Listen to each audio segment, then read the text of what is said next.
Hello friends, आज मैं आप लोगों के लिए स्टार्ट करने जा रही हूँ यूजीसी नेट और DSSS के लिए पॉलिटिकल साइंस का सिलेबस मैं आप लोगों के साथ शेयर कर रही हूँ और साथ में मैं कुछ टॉपिक्स को पढ़ाना स्टार्ट कर रही हूँ।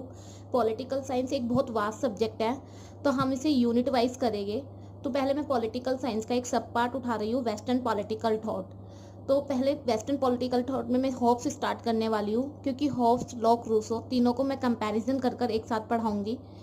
तो इससे पहले मैं आपको वेस्टर्न पॉलिटिकल थॉट का सिलेबस बता देती हूँ। ये कुछ इंपॉर्टेंट थिंकर्स है जो कि हमें करने ही करने हैं यूजीसी नेट और DSSS के लिए, क्योंकि एक एक नंबर का कंपटीशन है, तो हम कोई भी टॉपिक छोड़ नहीं सकते। तो मैंने इन्हें 3 पार्ट में डिवाइड करा है वेस्टर्न पॉलिटिकल थॉट के थिंकर्स को।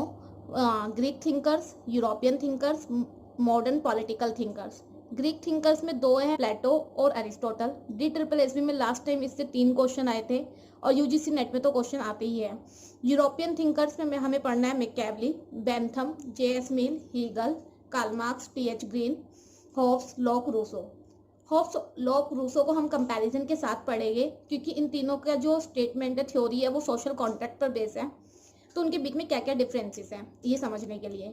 नेक्स्ट है मॉडर्न पॉलिटिकल थिंकर। इसमें हमें पढ़ना है VI लेनिन, मार्क्सुंग, Gramsci, John Rawls, Robert Nozick. यहाँ से भी DSSS में लास्ट ईयर जो थे 2 से 3 क्वेश्चन आए थे। तो सबसे पहले हम टॉपिक स्टार्ट कर रहे हैं हॉब्स। आप लोगों के लिए टॉपिक्स हॉब्स की आप लोगों के लिए बेनिफिशियल रहेगा। और फ्रेंड्स, राइटिंग्स पर थोड़ा सा ध्यान मत दिया करना। हेलो फ्रेंड्स, मैं आप लोगों के साथ पहला टॉपिक स्टार्ट करने जा रही हूँ, हॉब्स। तो सबसे पहले मैं आपको इंट्रोडक्शन दे रही हूँ कि हॉब्स का जन्म कहाँ पर हुआ था, फैमिली कौन सा फैमिली बैकग्राउंड था, और उस टाइम पर इंग्लैंड की कंडीशंस क्या थी, तब वो अपना लिटरेचर लिख रहे थे। हॉब्स का जन्म जो था इंग्लैंड के मालसबारी नामक स्थान पर 7 अप्रैल 1588 को हुआ था। और हॉब्स का जन्म एक ऐसे एटमॉस्फेयर में हुआ था जब स्पेन इंग्लैंड के ऊपर अटैक कर चुका था और इंग्लैंड में पूरा जो था डर, फियर का एटमॉस्फेयर बना हुआ था, और जिसका असर कहीं ना कहीं हॉब्स के ऊपर भी देखने के लिए मिलता है। हॉब्स स्टार्टिंग से ही डरपोक प्रवृत्ति के थे, और हॉब्स स्वामी कहते थे कि उस टाइम पर उनकी माता ने 2 जुड़वा भाइयों को जन्म दिया था, एक उन्हें और एक डर को, और वह स्टार्टिंग से बहुत ही डरपोक झगड़ालू प्रवृत्ति के रहे थे। हॉब्स एक ऐसा पहला दार्शनिक था जिसने राजनीतिक चिंतन के क्षेत्र में मोनार्की, सेकुलरिज्म को साइंटिफिक बेसिस पर एक्सप्लेन किया था और उसे वैज्ञानिक आधार देने की कोशिश की थी। और उन्होंने राजनीति विज्ञान को जो था एक साइंटिफिक बेस देने के लिए उसमें भौतिक विज्ञान, ज्यामिति के ये मेथड्स को जो था उसमें इम्प्लीमेंट किया था, राजनीति को एक्सप्लेन करने के लिए यूज किया था, राजनीति को एक विज्ञान का स्वरूप दिया था। हॉब्स को हम पहला मॉडर्न पॉलिटिकल थिंकर भी कहते हैं और साथ ही पहला पॉलिटिकल साइंटिफिक थिंकर भी कहते हैं, क्योंकि हॉब्स ऐसे पहले थिंकर हैं जिन्होंने साइंटिफिक मेथड्स को जो था पॉलिटिकल साइंस में इम्प्लीमेंट करने की कोशिश की थी। इसे अब हम हॉब्स की कुछ बुक्स के बारे में पढ़ेंगे। पहली बुक थी उनकी लेवाइथन, जो कि 1651 में लिखी गई थी।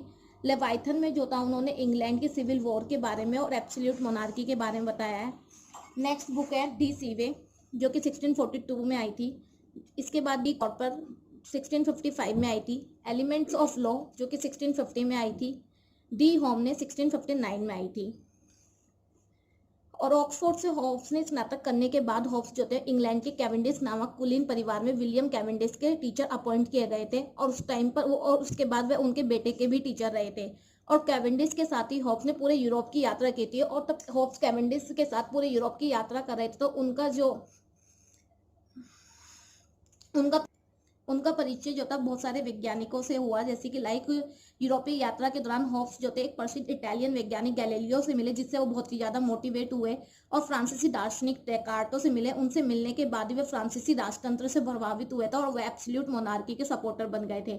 उनको ये लगता था कि मोनार्की जो है एक सही तरीका है सिविल वॉर जैसी कंडीशन को कंट्रोल करने के लिए, और जो हमारी इंग्लैंड में अशांति फैली हुई है उससे दुखी होकर हॉब्स जो थे 1640 में जो थे फ्रांस में चले गए थे, और 1614 में हॉब्स को इंग्लैंड से भागकर फ्रांस जाना पड़ा था, और 11 वर्ष फ्रांस और हॉलैंड में बिताने के साथ ही उन्होंने वहीं पर रहकर अपनी लेवाइथन बुक को लिखा था, जो कि उनकी बहुत नेक्स्ट पॉइंट फ्रेंड्स हमें पढ़ना है हॉब्स के चिंतन पर प्रभाव, की हॉब्स पर जो था उसके चिंतन पर, लिटरेचर पर उस समय का क्या प्रभाव पड़ा था। तो हॉब्स के टाइम पर भौतिक विज्ञान के क्षेत्रों में नए नए सिद्धांतों की खोज हो रही थी। उस टाइम पर गैलीलियो, केपलर जो थे भौतिक विज्ञान के क्षेत्र में अपना इतिहास लिख रहे थे। तो इन सब का प्रभाव हॉब्स पर भी बहुत ज्यादा पड़ा था, और जिसकी वजह से हॉब्स मध्ययुगीन चिंतन से घृणा करने लगे थे, क्योंकि वो अनसाइंटिफिक था, अवैज्ञानिक था।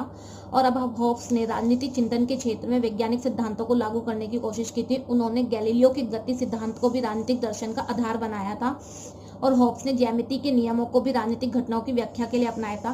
तो हॉब्स जो थे अब राजनीतिक चिंतन की स्टडी के लिए जो थे भौतिक विज्ञान, ज्यामिति के नियमों को अपना रहे थे, और उन्हें एक साइंटिफिक बेस दे रहे थे, राजनीतिक पॉलिटिकल थियोरी को, पॉलिटिकल साइंस का रूप दे रहे थे। और उसने अपने युग की मनोविज्ञान और समाजशास्त्र की जितनी भी धारणाएं थी, नवीनतम धारणाएं थी, उनको भी अपने चिंतन का आधार बनाया था। और हॉब्स के चिंतन पर हमें ग्रोसियस की प्राकृतिक विधि की धारणा और रिचर्ड हुकर की प्राकृतिक अवस्था और समझौते के द्वारा स्टेट के ओरिजिन का जो विचार है वो देखने के लिए मिलता है, और उन्होंने उसको अपनाया था। तो हॉब्स के चिंतन पर ये कई बार क्वेश्चन पूछा जाता है कि हॉब्स के चिंतन पर किसका प्रभाव मिलता है। तो उन्होंने ग्रोसियस की प्राकृतिक विधि को और रिचर्ड हुकर की प्राकृतिक अवस्था और समझौते के द्वारा राज्य की स्थापना के विचार को अपनाया था। तो हॉब्स ने ये विचार कहाँ से लिया था? ग्रोसियस से और रिचर्ड हुकर से। ये एक इंपॉर्टेंट क्वेश्चन है फ्रेंड्स, मैंने यहाँ पे हाईलाइट भी किया हुआ है। इसके बाद है हॉब्स जो थे वो वैज्ञानिक भौतिकवादी थे, और वह समस्त सृष्टि का जो मूल तत्व थे वो चेतना को मानते थे। हॉब्स एक साइंटिफिक थिंकर भी थे, वैज्ञानिक भौतिकवादी थे, और जिसकी वजह से वह ये मानते थे कि सृष्टि का जो आधार है वो चेतना नहीं है, एक पदार्थ है, और हमें उसकी क्रियाओं को समझने के लिए मोशन को समझना होगा। हॉब्स का कहना था कि ये लौकिक संसार जो है ये एक यांत्रिक व्यवस्था है, और इसमें जितनी भी क्रियाएं होती है अगर हमें उसको समझना है तो हमें पदार्थ की गतिशीलता को समझना होगा, और इन क्रियाओं को और घटनाओं की स्टडी करने के लिए हमें क्या करना होगा? भौतिकी की गति को समझना होगा। और इस तरीके से जो है वो सामाजिक गतिविधियां और भौतिक गति से संबंधित मानते हैं। इस तरीके से हम मानते हैं कि सामाजिक गतिविधियां जो है वो भौतिक गति से संबंधित होती है, और इसी को हॉब्स की थ्योरी ऑफ मोशन कहा गया था। मैं आपको फिर से एक बार एक्सप्लेन कर देती हूँ। वो ये मतलब ये मानते थे कि इस लौकिक संसार में जितनी भी क्रियाएं होती है उसमें पदार्थ की गतिशीलता होती है, और उस मोशन को समझने के लिए, उन क्रिया और गतिविधियों को समझने के लिए हमें क्या समझना होगा? भौतिकी के मोशन को समझना होगा, और तभी हम उन सामाजिक गतिविधियों को समझ सकते हैं। और हॉब्स को जो था प्रथम आधुनिक राजनीतिक वैज्ञानिक कहा जाता था इन्हीं वजह से, और साथ ही उन्हें पहला मॉडर्न पॉलिटिकल थिंकर भी कहा गया था। नेक्स्ट टॉपिक फ्रेंड्स मैं स्टार्ट कर रही हूँ, इसी का सब टॉपिक है ह्यूमन नेचर। कि हॉब्स जो थे वो ह्यूमन नेचर के बारे में क्या बोलते थे। हॉब्स ने माना था कि ह्यूमन नेचर, हॉब्स का जो ह्यूमन नेचर है वो मनोवैज्ञानिक विश्लेषण पर आधारित है, और उसने मनोवैज्ञानिक बेसिस पर अपने ह्यूमन नेचर को बताया है। हॉब्स ने उस समय के ह्यूमन नेचर को बताने की कोशिश की है।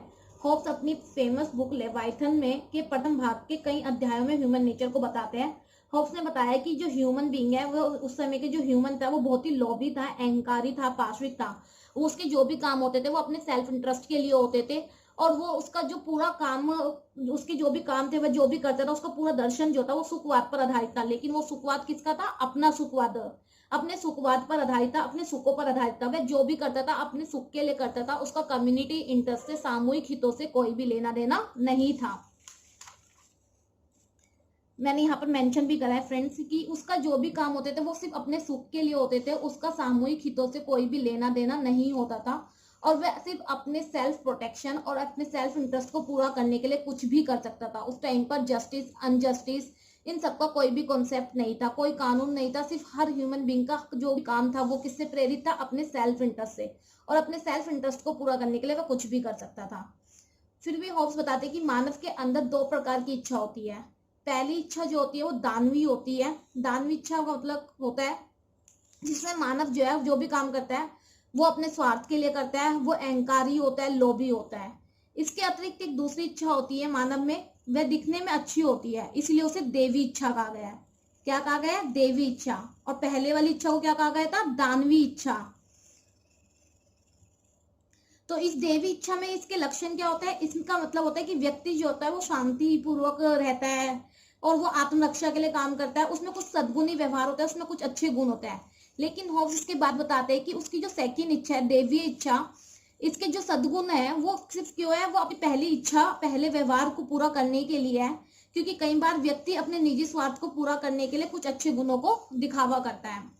तो इस तरीके से होब्स कहता है कि मानव में प्रथम गुण ही जो है सबसे ज्यादा प्रबल होता है और मानव का प्रत्येक कार्य और व्यवहार क्या होता है, अपने सेल्फ इंटरेस्ट, अपने स्वार्थ से प्रेरित होता है। ओके फ्रेंड्स, ये पार्ट 1 है। 1 से 2 दिन में मैं पार्ट 2 अपलोड कर दूंगी। And thanks for watching my channel and please subscribe and like my channel.